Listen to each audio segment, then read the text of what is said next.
Urfa is in southeastern Anatolia, Turkey, about 30 miles north of the Syrian border. Tens of thousands of people come here every year to visit a cave where Abraham may have been born, called Ur of the Chaldeans in the Bible.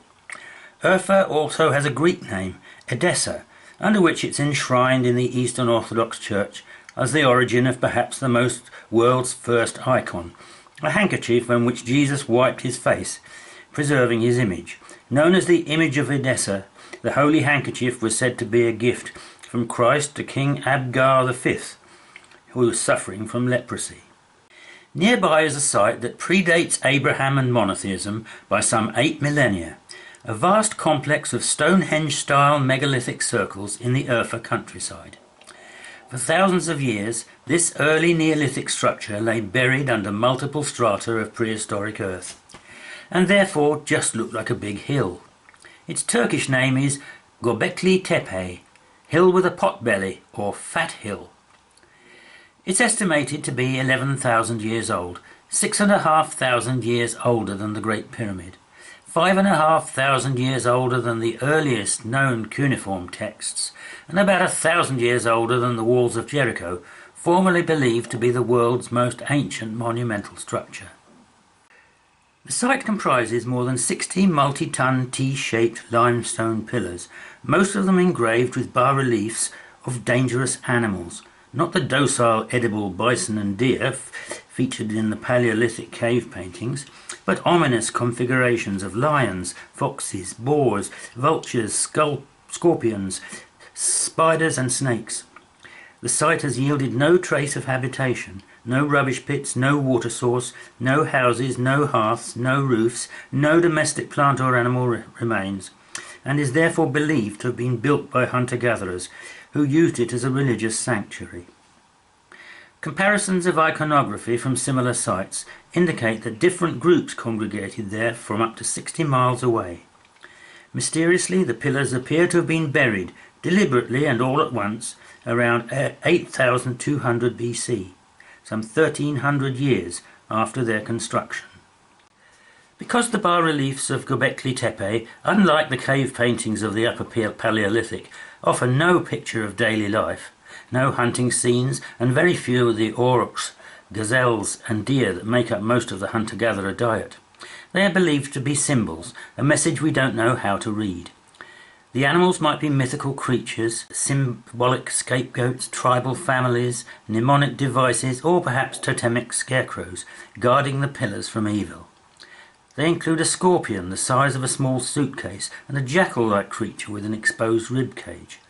On one pillar, a row of lumpy eyeless ducks float above an extremely convincing boar with an erect penis. Another relief consists of the simple contour of a fox, like a chalk outline in a murder scene, also with a distinct penis. So far, all the mammals represented at Gobekli Tepe are visibly male, with the exception of one fox, which in the place of a penis has several snakes coming out of its abdomen. Perhaps the most debated composition portrays a vulture carrying a round object on one wing. Below its feet, a headless male torso displays yet another erect penis. Two maps on the web seem to indicate that this site aligns with Damascus and Jerusalem, and between it and Damascus are three other Neolithic sites.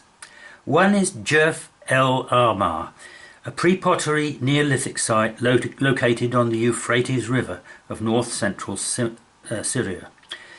Two other similar sites which seem to be on the alignment are Sheikh Hassan and Muribet. Jerf el Ahmar is remarkable for a number of grinding stones called querns, which were used to grind wild barley several centuries before its domestication. It was occupied between 11,500 and 10,500 BC. The site contains the remains of 10 separate villages overlaying one another on top of two hills. Jerf el Ahmar was discovered in 1989 and was excavated in the 1990s by a French-Syrian team led by Daniel Storeur and George Wilcox. Muribet is a tell, or ancient settlement mound, located on the west bank of the Euphrates in Al-Raqqa Governorate, northern Syria. The site was excavated between 1964 and 1974 and has since disappeared under the rising waters of Lake Assad.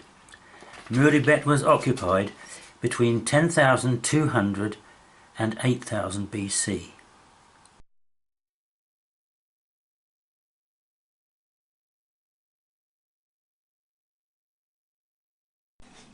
There are also two more seemingly significant alignments converging on Jerusalem.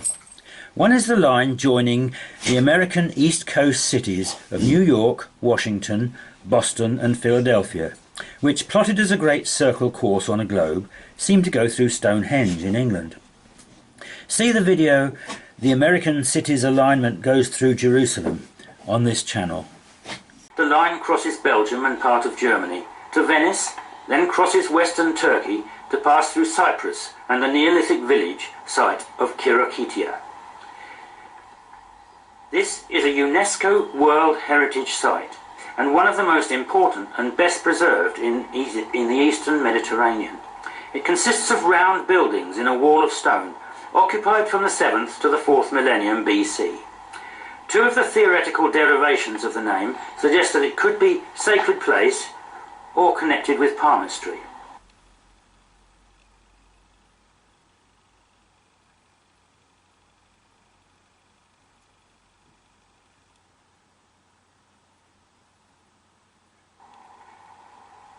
The line then crosses to Israel to pass through Jerusalem, sacred to three currently existing religions.